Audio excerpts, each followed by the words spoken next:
Hai guys, welcome back to my YouTube channel. Kembali lagi di channel aku, Ami Krisdina. Jadi setelah sekian lama aku nggak up video baru, kali ini aku baru up video baru dan aku bakalan bahas mengenai legenda Putri Santubong yang merupakan cerita rakyat yang sangat populer di negeri Sarawak. Ini merupakan request dari tetangga kita di Malaysia yaitu Nasril. Hai Nasril, hai Malaysia. Sebelum aku lanjut ke pembahasannya, buat kalian yang belum subscribe, jangan lupa subscribe, kemudian bunyikan tombol notifikasinya supaya kalian terus mendapatkan pemberitahuan ketika aku up video baru. Oke, tanpa berlama-lama, kita langsung lanjut saja ke pembahasannya. Legenda Putri Santubong ini merupakan cerita rakyat yang sangat populer di negeri Sarawak. Nah, secara letak geografinya, Gunung Santubong ini terletak di bagian utara Bandar Kuching. Nah, buat kalian yang ingin menuju ke Gunung Santubong, biasanya dari Bandar Kuching menempuh perjalanan 45 menit hingga 1 jam perjalanan. Legenda Putri Santubong ini terdapat 3 versi cerita, yaitu yang pertama, bidadari turun dari kayangan, yang kedua, putri dalam pelarian, dan yang ketiga merupakan pembunuhan Putri Sejinjang. Dan yang pertama, aku bakalan bahas mengenai putri turun dari kayangan. Nah, jadi ceritanya pada zaman dahulu terdapat 2 kampung yang berkonflik dan tak kunjung damai. Hingga akhirnya terdapatlah solusi, yaitu dengan menurunkan 2 putri dari kayangan untuk mengamankan kedua kampung tersebut. Kedua putri tersebut merupakan Putri Santubong dan Putri Sejinjang. Putri Santubong diutus untuk mengamankan kampung Pasir Kuning dan Putri Sejinjang diutus untuk mengamankan kampung Pasir Putih. Kemudian mereka menjalani kehidupan mereka di kedua kampung tersebut secara damai. Mereka juga sudah disumpah untuk tidak berkelahi atau bertikai antara satu dengan yang lainnya. Putri Santubong memiliki keahlian yaitu menenun dan menjahit. Keahliannya ini kemudian diturunkan kepada masyarakat di kampung Pasir Kuning. Hingga akhirnya masyarakat kampung Pasir Kuning ini mampu menghasilkan karya-karya atau jahitan atau tenunan yang sangat cantik dan menarik. Hingga akhirnya mampu menarik perhatian pedagang dari luar, termasuk putra sultan yaitu Putra Serapi yang memiliki wajah yang sangat tampan. Putri Santubong menaruh perasaan kepada Putra Serapi, dan Putri Santubong menginginkan agar Putra Serapi ini dapat menjadi miliknya.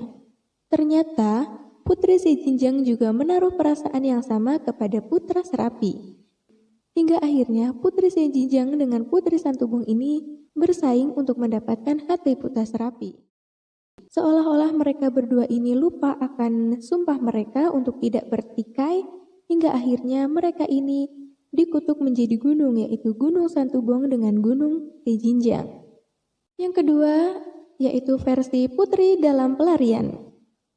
Nah, berdasarkan versi ini, ceritanya pada zaman dahulu terdapat 2 putri sultan dari kerajaan Brunei yang pada abad ke-18 ayahandanya meninggal dunia karena dibunuh, hingga mengharuskan mereka berdua ini melarikan diri bersama 7 putra sultan.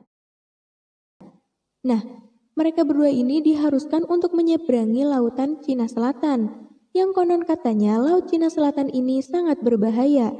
Hingga akhirnya 7 putra sultan tidak mengizinkan mereka untuk ikut bersamanya.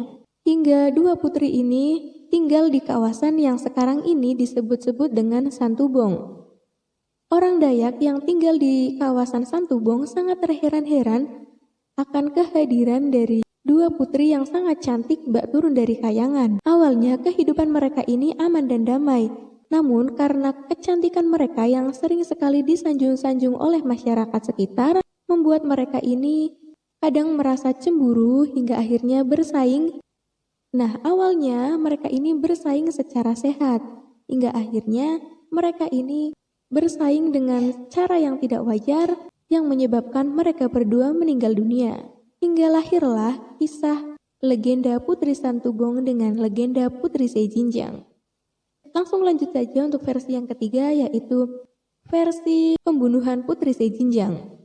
Nah, berdasarkan versi ini sebenarnya kurang lebihnya itu sama seperti versi yang pertama dan yang kedua.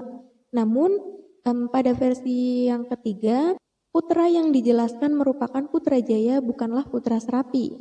Jadi ceritanya, pada zaman dahulu terdapat dua kampung yang bertikai hingga akhirnya diutus dua bidadari atau dua putri dari kayangan untuk mengamankan kedua kampung tersebut. Dan mereka juga sudah disumpah untuk tidak berkelahi. Namun karena ingin menarik perhatian dari Putrajaya hingga akhirnya membuat mereka berdua ini bersaing secara tidak sehat. Awalnya mereka tidak bersaing secara fisik. Namun peperangan ini dimulai oleh Putri Sejinjang. Putri Sejinjang melemparkan tombak yang sangat runcing ke arah Putri Santubong. Hingga akhirnya membuat Putri Santubong ini mengalami cacat permanen karena tombak yang dilemparkan oleh Putri Sejinjang ini mengenai rahang dari Putri Santubong hingga mengakibatkan rahang Putri Santubong ini patah. Putri Santubong tidak tinggal diam dan akhirnya membalaskan dendamnya kepada Putri Sejinjang, yaitu dengan cara yang sama melemparkan tombak yang runcing ke arah Putri Sejinjang. Hingga tombak tersebut mengenai jantung Putri Sejinjang dan membuat Putri Sejinjang ini meninggal dunia. Peperangan ini memang dimenangkan oleh Putri Santubong, namun Putri Santubong merasa sangat menyesal karena telah membunuh seseorang yang sangat dekat dengannya. Kemudian setelah Putrajaya ini mengetahui akan pertengkaran tersebut, hingga akhirnya membuat Putrajaya ini mengurungkan niatnya untuk melamar Putri Santubong. Kemudian Putri Santubong ini dikutuk menjadi sebuah gunung, yaitu Gunung Santubong. Nah, jadi kurang lebihnya seperti itu cerita mengenai legenda Putri Santubong. Sebelum aku tutup video ini, buat kalian yang belum subscribe, jangan lupa subscribe, like, komen, dan share. Dan kemudian jangan lupa bunyikan tombol notifikasinya supaya kalian terus mendapatkan pemberitahuan ketika aku up video baru. Terima kasih. Wassalamualaikum warahmatullahi wabarakatuh.